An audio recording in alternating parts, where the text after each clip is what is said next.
টাকা, রাষ্ট্রের জনগণের টাকা। সেই রাষ্ট্রের জনগণ আমি আপনার সবাই। কিন্তু আজকে আজকে আমরা সরকারি চাকরিজীবী, আমরা রাষ্ট্রের কর্মচারী, আমরা নিষ্ঠকতায় রাষ্ট্রের কর্মচারী হয়েছি। সেই রাষ্ট্র আজকে আমাদের কেন রাস্তায় নামিয়েছে? আমরা কেন রাস্তায় নেমেছি? আমরা যারা তৃতীয় শ্রেণী চতুর্থ শ্রেণীর চাকরি করি, আমরা যখন চাকরিতে ঢুকি, বর্তমান পে স্কেলে একজন চতুর্থ শ্রেণীর কর্মচারী ৮,২৫০ টাকা দিয়ে সাংবাদিক ভাইরা শুনেন, আমি জনগণকে বলবো আপনারা শুনেন, একজন কর্মচারী যখন ৮,২৫০ টাকা দিয়ে চাকরিতে ঢোকে, ওই কর্মচারী যদি বিবাহিত না হয়, তার পরিবারে তার মা আছে, তার ভাই আছে, তার বাবা আছে, তাকেও যদি দেখতে হয়, ওই বাবা মা অসুস্থ, তাকে যদি চিকিৎসা দিতে হয়, ওই টাকা দিয়ে তারও বাপ দাদা কোনো শহরে বাসা করে দিয়ে যায় নাই, তাকে বাসা ভাড়া থাকতে হয়। একটা টিনের ঘর এখন শহরে খুঁজে পাওয়া যায় না। একটা টিনের ঘর ভাড়া করতে গেলেও 7,000 থেকে 8,000 টাকা লাগে। আনুষঙ্গিক 10,000 টাকা থেকে 12,000 টাকা লাগে। তারপরে তার কয় টাকা থাকে? তার টাকা থাকে 6,000 টাকা। 6,000 টাকা দিয়ে সে কিচ্ছু করবে, তার বাবা বাবাকে কিভাবে লালন পালন করবে?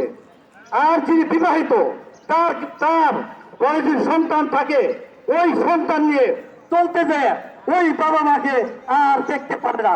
তখন বাবা মা বলে, এই জন্য কি লেখাপড়া করিয়েছি, এই জন্য কি চাকরি দিয়েছি, আমার ছেলে চাকরি হয়েছে। ওই আশেপাশের মানুষ তখন বলে, তোমার ছেলে তোমাকে দেখে না কেন? তখন আমার বাবা মা আফসোস করে বলে, ওরা শহরে থাকে, ওদের অনেক খরচ। আরে বাবারে, আমরা সরকারি রাষ্ট্রের কর্মচারী, যখন আমাদের গাড়ি কেনে, যখন ভার্সিটির গাড়ি, আমাদের গাড়ি যখন কেনা হয়, সৌরভা যখন গাড়ি বের হয়, আমি সচিব স্যারদের বলবো, এসপি স্যারদের বলবো, ডিসি স্যারদের বলবো, আপনাদেরও আত্মীয় স্বজন আছে আমাদের লেভেলে, আপনাদেরও ভাবা উচিত। আপনার সচিব হয়েছেন, আমরা আমাদের জেলা প্রশাসক মহোদয়কে বলবো, এসপি মহোদয়কে বলবো, আপনার কনস্টেবল যিনি হয়েছেন ওই লেভেলে আত্মীয় হয়েছেন। আমি সংক্ষেপ বলবো না, আমাদের সংক্ষেপে বলার সুযোগ আছে ভাই, সংক্ষেপ বলার সুযোগ আছে ভাই। আমরা বলেন, আমরা কেন আজকে এই পর্যন্ত এসেছি? 24 তারিখ হতে আজ 30 তারিখ, কেন আন্দোলন এখনো দাবি মানা হয় না? আমাদের বেলা কেন টাকা থাকে না?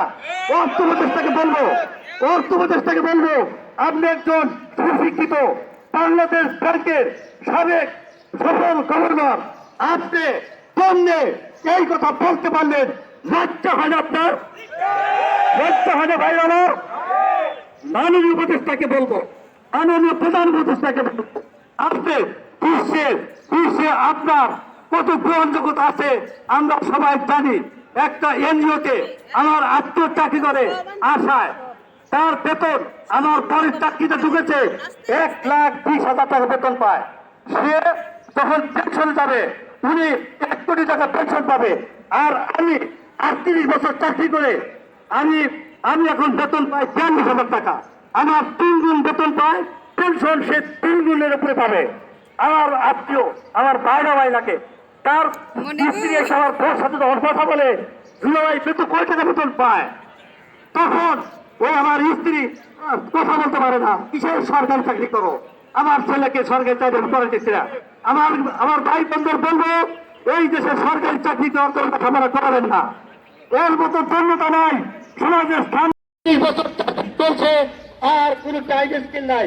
এই টেস্ট স্কিল দিয়ে আমাদের বেতন ওই টেস্টের সাথে হয়, তখন ইনক্রিমেন্ট হয়। আমরা লাস্ট দাবিয়ে শিখেছি, আমাদের ইনক্রিমেন্ট হচ্ছে না। আমি আমাদের নাজির সাহেবকে বলবো, উনি আমাকে থামতে বলছেন। নো, থামবো কেন? ওই নাজির সাহেব 16 বছর চাকরি পান, 2টা উচ্চতার গ্রেড পেয়েছেন, আমি থামবো না, অনেক কথা আছে।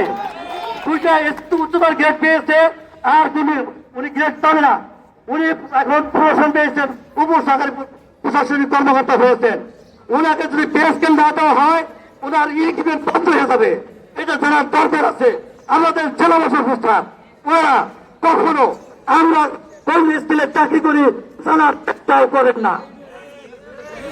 আমরা আমাদের আমরা আমরা যেটা বলতে ভুলি, আমরা লাস্ট আর আর সচিব সাহেবরা যখন যান তাদেরকে বিশেষভাবে করে 8,250 টাকা থেকে 12,000 কত টাকা দেওয়া হয়, তারপরে তার বেতন আর বাড়ে না।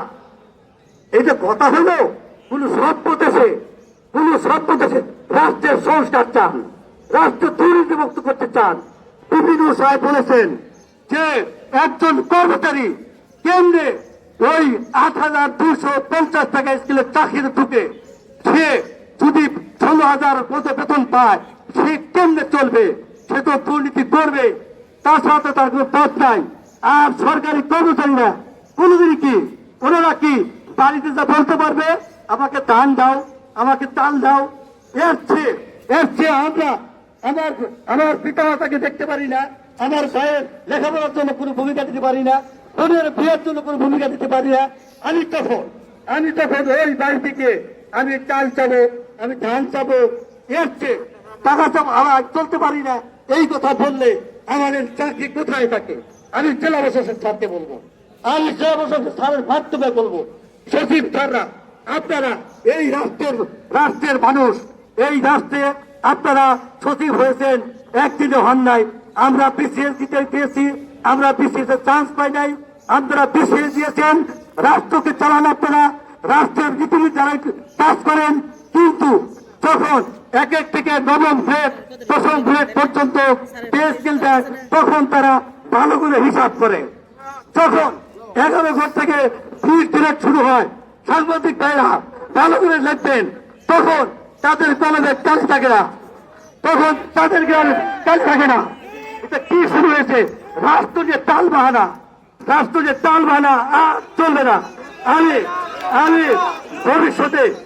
ভবিষ্যতে এদেশকে দুর্নীতিমুক্ত করার জন্য আমরা সরকারি কর্মচারীরা আমরা প্রতিশ্রুতিবদ্ধ। আমরা